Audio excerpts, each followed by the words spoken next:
This past December, I had the opportunity to visit Sigma's headquarters outside of Tokyo, their factory in Aizu, Japan, and sit down with their CEO, Kazuto Yamaki. What Sigma's doing in the photography world right now is just, it's exciting, from the BF, the 35-1.2 Mark II, 135-1.4, 200 f2, and so many other lenses. So we chatted about all that, and I hope you guys enjoyed the conversation as much as I did. Enjoy. Well, this is a very great honor to speak to you. Kazuto Yamaki, thank you so much, CEO of Sigma. Thank you very much for having me. Thank you.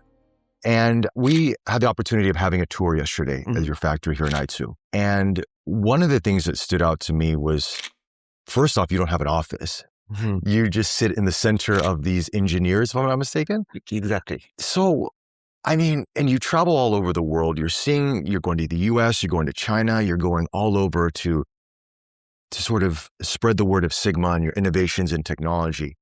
But what's it like when you first come back to this factory? Like, what's that feeling when you first walk through the doors after traveling around the world? I feel like coming back home. Yeah. I'm very happy to see the faces of employees, and I feel happy. Yeah. You started off as a young man in this company with your father, right?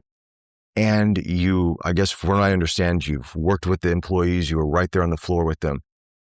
Now that's, sometimes we would see that not everybody does that kind of, that step up. How has that sort of shaped Sigma today from your experience back then? My father started the company in 1961. The name of Sigma means the summation, summation of the people's knowledge, experience, wisdom, and power. Yeah. So from the beginning, my father wanted to maximize the people's power and use it for the growth of the company. So for us, the employees and also business partners are the most important asset for us. Okay. And with that said, now that you've taken over the company after your father passed on, condolences, how does that journey as a young man being around all the employees, but to today? Because you could see when you walk into the room, obviously there's respect, but there's admiration as well. I mean, do you think that's part of your philosophy of when you're running this company that way? Well, first of all, our house, parent house, was on the top of the office building. Previous office at headquarters has a fifth floor, and the fifth floor was 5 floors, and fifth floor was our home. So I went to the school through the office. Okay. So I knew everyone, all the employees at the time. So since I was born, I've been living with the company and with the people who worked for the company. So my life was always with those people. So it was quite natural decision for me to take over my father's business and dedicate myself for the company. Now, with that said, obviously when you're a young man and you're seeing your father's innovations and his experience and everything he's achieved, and then also you probably have your own dreams as well. Was there ever something that you thought to yourself, you go, I love what we're doing here, but if I ever one day become the CEO, I would like to take Sigma in this direction? Well, first of all, when I was a kid, I did not want to take over the business. Oh, really? Because, living on the top of the office building, I could know all the situations, what's happening in the company. And I knew that the business is very tough, and it's not easy to survive in such a difficult situation. And my father was quite charismatic, but I knew that I was not such a person. I couldn't be such a person. So I was not confident at all in myself, and I did not believe I can be the successor of my father, and I cannot run the company properly. But when I became a junior high school student or high school student, I realized that there was no choice for me but taking over his business, because that was my father's wish. So since then, I decided do my best to become a right president and CEO of the company. Okay. And what was one of your first decisions that you made when you became the president and CEO that you thought, okay, I want to take Sigma this direction? First of all, my goal to run the company is to make sure everyone who are related to the company are doing okay. I mean, first of all, I need to protect the employee's job. I don't want to fire anyone or lay off anyone. And also, I like to make sure all the business partners are doing okay.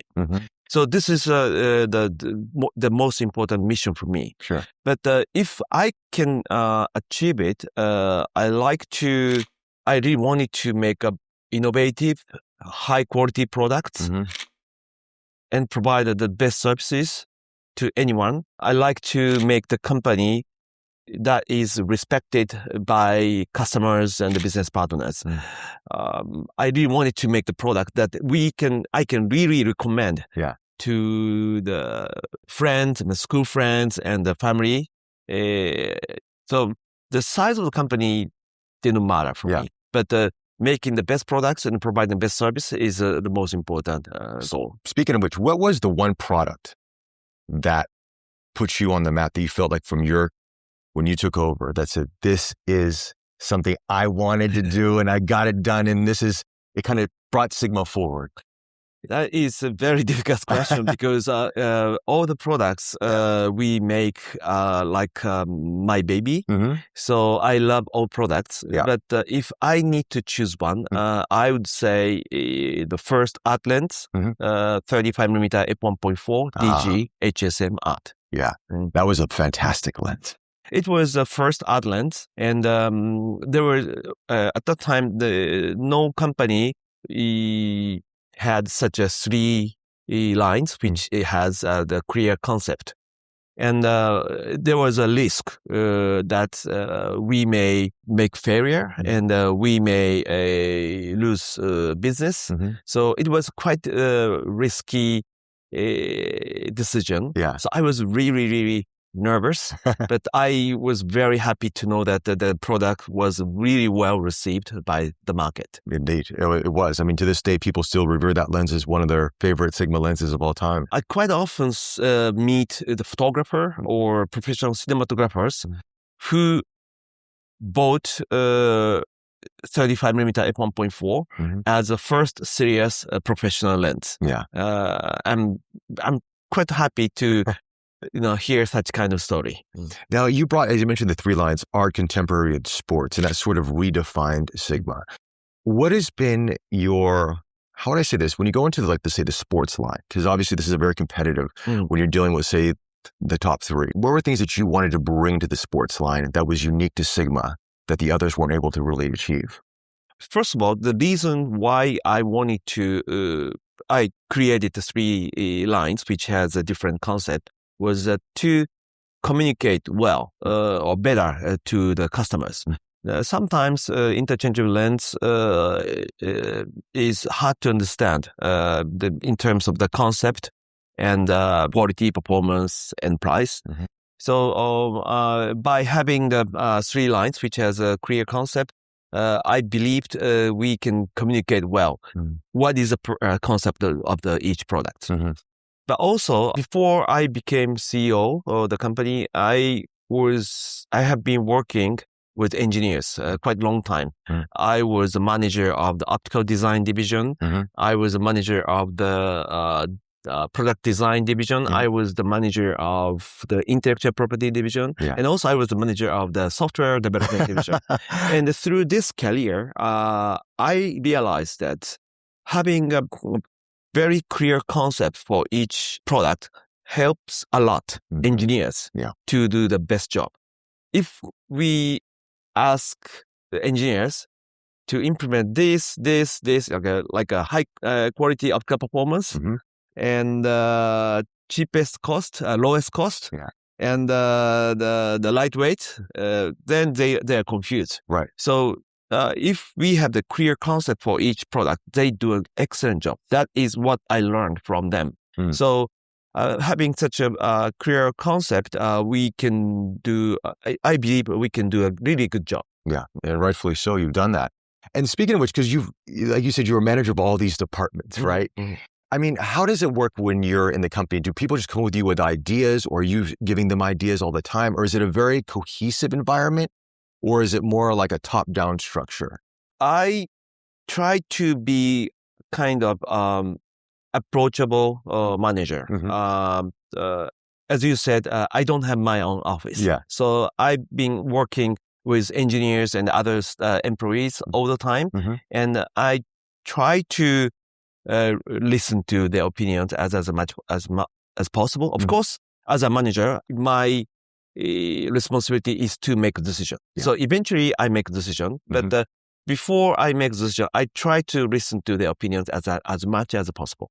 Okay. Now, speaking of that, let's talk cameras, because Sigma makes beautiful cameras and they're so unique and so different. And I want to ask you about your philosophy behind photography or cameras in a way that's so different from the industry. Where does this come from?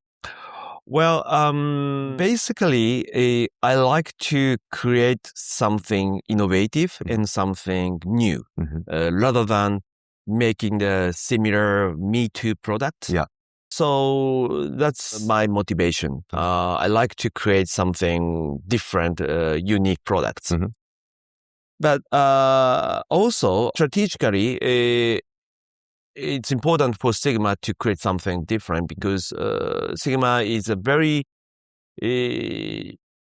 small brand as a camera manufacturer, and we have very small market share. So if we make the Me Too products like a big company, right? I'm afraid people may not choose our products. At this stage, I think it makes more sense for us to make unique products. But at the same time, right now, this market, this industry is being supported by the core users who love photography, who love cameras, and who've been always interested in camera and photography. But I see another opportunity for all manufacturers. The people, there are so many people who are interested in camera and lenses and the photography outside such the core community. Right. Like artists, such as musician or designer or architect. Yeah.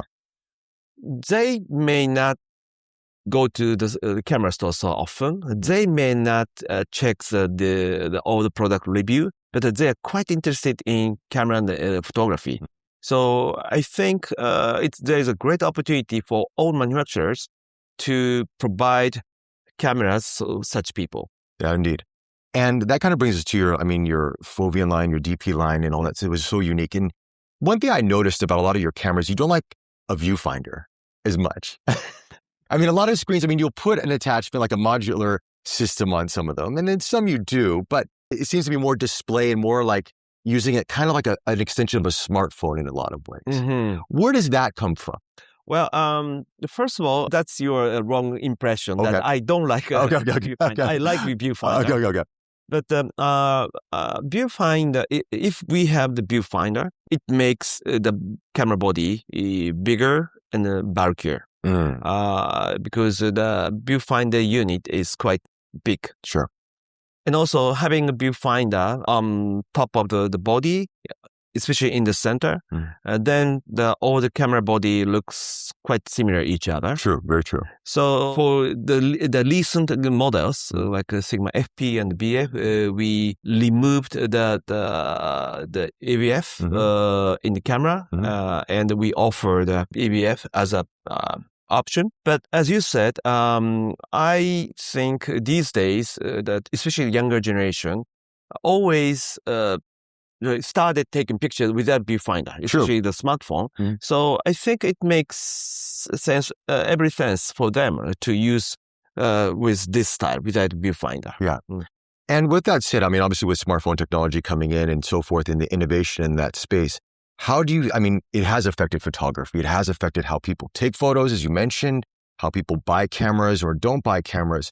So what is your approach to sort of bring that group in? Is it similar to what you're doing with the BF and the FP to bring that group into photography? Or what do you have what's your thoughts on that? Well, it's not us. Yeah.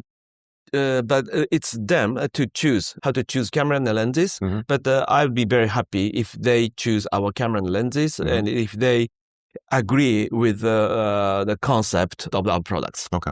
I want to talk about the FP for a second, because when you launched the FP, it really was, I feel, ahead of its time. It was this modular system in a way. It was so simple and it had these top-end cinema features, great photography features. But there were some things that were left out that I think affected some photography enthusiasts, like say mechanical shutter or something like that. Was that something was it a technology limitation at the time, or was that a choice to go electronic shutter only? There are two things. Okay. First of all, it's our choice. We really wanted to make the most the smallest camera on the market at the time. So the first idea is to implement the mechanical shutter, but it made the camera bigger than our target, and we understood that we couldn't achieve that target size. Gotcha. So we decided to remove the mechanical shutter. We knew we were aware of the drawbacks, but we believed the future will be the most of the camera will not have the mechanical shutter once the performance of the readout performance of the sensor is improved. Gotcha. We knew that there is some limitation, but we also believed there is some benefit making the camera body quite small and compact. Right. Very modular in its design. So you can rig it out to be like a cinema camera if you want it to be, or as small as a small photographer's camera, or a lot of people even adapted manual focus lenses, which was interesting. Did you think about that when you were making it, that this would be a trend that people went to? Not at all. Not at all. I quite enjoy a lot checking such camera styles. Yeah. The FP on the vintage lens. Yeah. On the internet. Yeah. I always enjoy watching such kind of unique styles. Speaking of which, what was your biggest surprise that you learned from users after it launched? FP. The biggest surprise for me is that we could reach out to the younger users. Every time we have our camera event, example for especially the FP event, the users are quite young. Yeah. They are 20s, 30s. Probably partly because of the price point. The price of the FP is quite affordable compared to the other competitors. But still, I'm very happy that younger users prefer the FP style and FP's concept. Yeah. Now we got to talk about the BF. This is one of my personal favorite cameras that I have had hands-on with in years. Thank you. It is beautiful. It is a piece of art. Where did this concept come from? Because something like this we would see in a drawing or a 3D rendering, but never in person. Where did this come from? First of all, when we started the project, I was thinking what meaning of the camera body or raison d'etre of the camera body, because nowadays you can take a quite nice, good quality picture with smartphone. So I was quite concerned about the future of the camera. But still, like we love camera photography, we do not believe camera disappears in the future. So I was thinking, what is the role of the camera?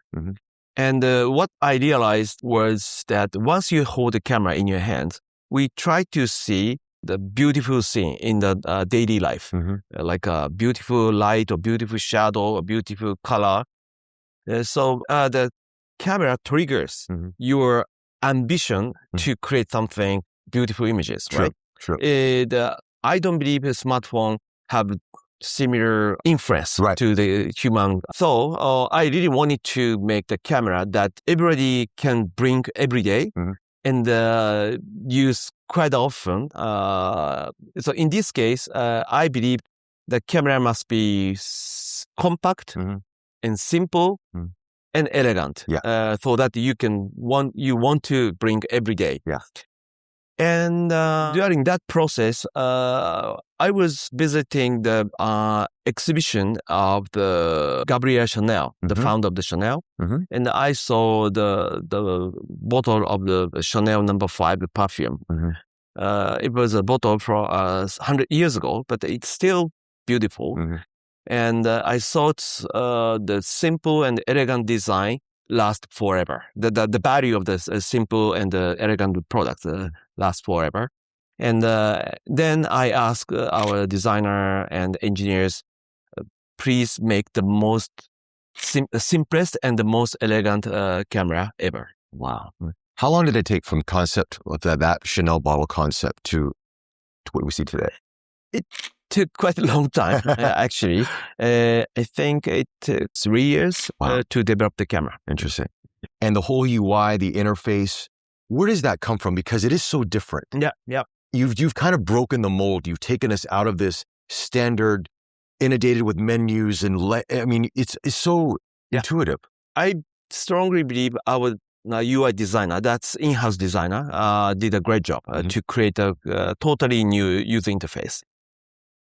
But I've been discussing that kind of matter quite a long time with that designer, our in-house designer. Yeah. As I said, I don't have the office, and so I have two desks in the engineering floors. And in front of my desk on the second floor of our headquarters are product designers. They are working in front of me. Yeah. And we've been discussing the current user interface of the camera is too complicated, and there are too many menus, which normal users don't use or never check. Yeah. And the reason, and we discussed that the reason why the current camera's user interface is so complicated, complex, is that they've been taking over the legacy user interface from the film camera. And they added the button, the dials, which are required for digital camera. Right. So it's very complicated and cluttered. Right. So we discussed we should create the user interface, which is developed for the digital camera from scratch, and our designer did a great job. Yeah, they did. And also the haptics on it as well. The way that when you turn off the camera, there's no feeling of the button. There's no buttons except, but when you turn it on, there's this haptic feeling. It was so intuitive that the first time I tried it, it just blew my mind of the level of detail that's inside of it. But I want to talk about the image quality on the BF for a second, because something I noticed, and correct me if I'm wrong here, but there seems to be this synergy between your lenses, your I-series lenses especially, the optics, and when you look at the image, even though it's a 24 megapixel sensor, I'm hoping there's a high resolution in the future. That's just a personal wish. But the image is so sharp. But at the same time, there's a micro contrast. There's a level of detail that to me goes beyond what you normally see in a 24 megapixel image. Was that designed to be that way? Yes, that's true. But the BF used the regular Bayer sensor. So it's basically the image quality created from the Bayer sensor. Right. But as you know, we've been making the Foveon sensor camera. Right. And we know that's the character of the Foveon sensor. And our image processing engineers have been watching the quality of the Foveon sensor. And we believe that's the characters of Sigma camera. So we try to recreate the kind of Foveon sensor quality. Yeah. The Foveon sensor camera can create a very fine micro detail, Yes. which helps to create the very organic and the very realistic the feel in the image. Yeah. So image engineering team try to recreate the feel of the Foveon sensor camera. Now, speaking of Foveon, I don't want to go in because everybody keeps asking you when's the next Foveon sensor camera coming out, but that when it'll come. I guess I want to ask you is why did you choose that route, going with the Foveon? I'm kind of going back a little bit, but why that, which was so unique and so different that nobody else was really tapping into? Why that direction? It was my father's decision. Okay. It was, I think, about 25 years ago. Mm-hmm. My father met the founder of the Foveon, Dr. Carver Mead. Mm-hmm. At that time, the pixel count of the image sensor has been increasing, but still many people believed that digital camera cannot be better than the film. Mm-hmm. So many people were skeptical. Mm-hmm. And then my father found Foveon technology, and he believed this is the direction of the image sensor technology should go. And we decided to work with Foveon. Okay. I don't think everyone at Sigma was very positive and believed in the technology. But once we have the camera, of course, there are drawbacks. Yes. But if we shoot in the very good light condition, we could get the really good images out from Foveon sensor. Mm-hmm. So since then, we can't ignore the potential of the Foveon sensor. I guess the challenge would be is the increased, let's say, ISO range and lower light situation and to maximize it. Yes. Yeah. So I'm guessing that's what's probably taking more time with it than anything else. Let's talk a little bit more on the newer lenses here, because I think obviously during the pandemic, it kind of disrupted everything, right? Markets were disrupted. I'm sure manufacturing also was disrupted as well. But the last couple of years, Sigma's really, in my opinion, and correct me if I'm wrong, has really taken some very big leaps in terms of design, innovation, optics, in a way that's redefining what Sigma is to a new generation of photographers. Was that something that you were planning to do as soon as the pandemic was over? Like, let's bring out the 135-1.4 or the 28-105. These lenses, these 28-45 1.8, these lenses that we've never really seen before at aperture ranges that are just phenomenally, they're optically beautiful. Was this something that you had planned, like right after the pandemic, we have to do this?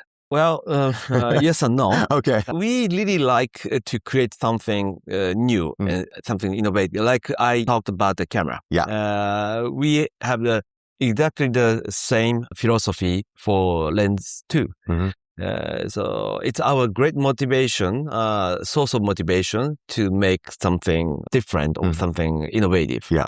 Actually, during the pandemic, our business was quite good because the government provided money or the cash to customers, and they couldn't go out or they couldn't dine out. So they spend money to buy products, including camera and lenses. So our business was good, but the camera industry has been shrinking quite a long time. Actually, the peak year was 2012. That is, in terms of the volume. That is when I became the CEO of the company.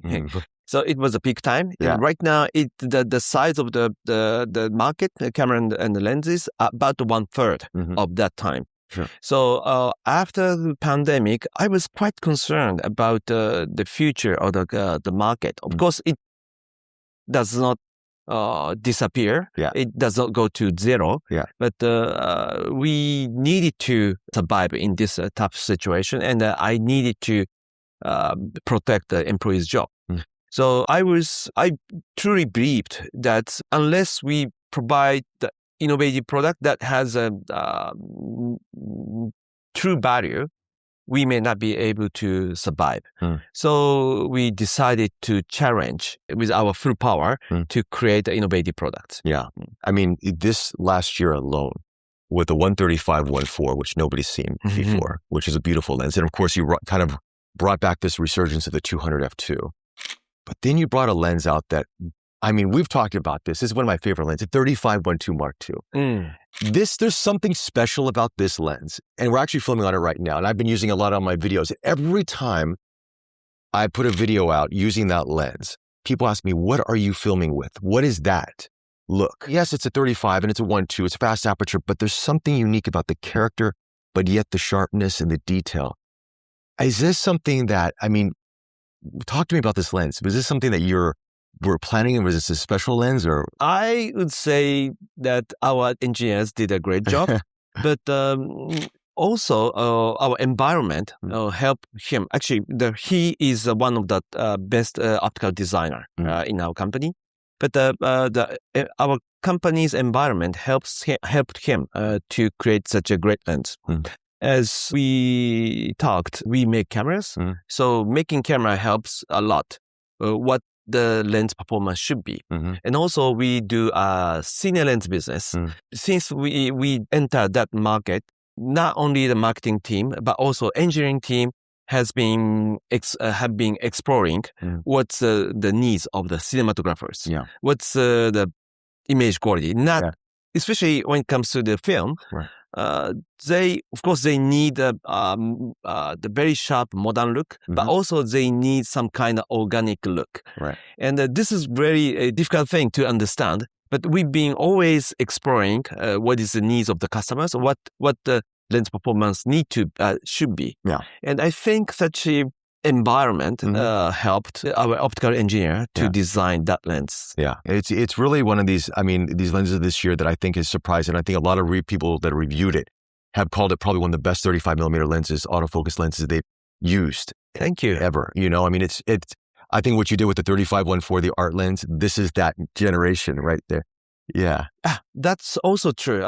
We've been making many 35mm f1.4 or f1.2 or f2. So such experience, accumulation of the experience also helps to create such a great lens. Now, speaking of that, let's talk about cinema lenses for a second, because you've obviously been doing cinema lenses for quite some time. And you have the Aizu primes, you have the autofocus cinema lenses.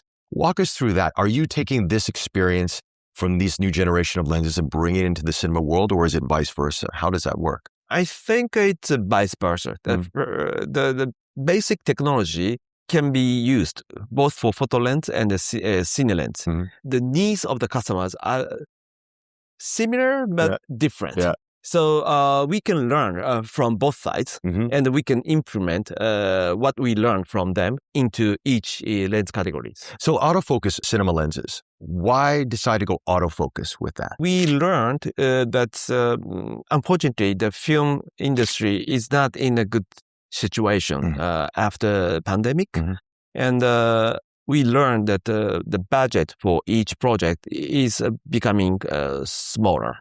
So sometimes they need to shoot with a minimum stuff. I assumed that having autofocus in cinema lens may help. Which seem to be more of what we're seeing being made now with creators, hybrid photographers and videographers, YouTube, like what we're doing here, but also out there. They're using a bit mixture of lenses, right? Oh, by the way, I remember that it's actually, we also got such a request from the cinematographers. Oh, interesting. We organize maybe once or twice a year. I organize the business trip with engineers, and we visit several countries and ask for the opinion from the professional photographers and the cinematographers. We call it the engineering roundtable. So we just sit on the table and just listen to the professional's opinion. And one of the cinematographers, suggested to make autofocus cine lenses. Interesting. I guess it is the future now. A lot of what the cameras are coming to be. I hope so. There's another trend going on in the world of cinema, and I want to ask you about your opinions on this. Anamorphic. What are your thoughts on it? Do you think this is an area that Sigma might venture into? So even today, so many people ask me to make anamorphic lenses. Although there are already many anamorphic lenses on the market today, but still many people ask us to make anamorphic lenses. But right now, we don't have the plan to make anamorphic, but I'm quite interested in it. The reason why we don't have the plan is that it's quite difficult to understand the needs of the cinematographers. Sometimes they don't like a clean, modern look anamorphic lenses. They prefer the so-called vintage look anamorphic lens. But it's quite difficult for me to translate such a demand into engineering, term.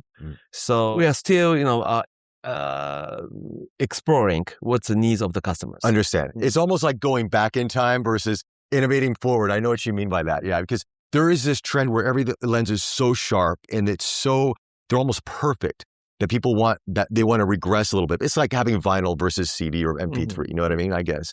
We launched the new regular cine lens, which is called the Eyes Prime. This is our first cine lens we developed from scratch just for cine. Okay. So our other line used the same optics as photo lens, but the Eyes Prime is developed just for cine. I see. So when we were developing the cine Eyes Prime lenses, we checked the optical performance or characteristics of the vintage lenses. Actually, we bought a lot of vintage lenses. The Eyes Prime Eyes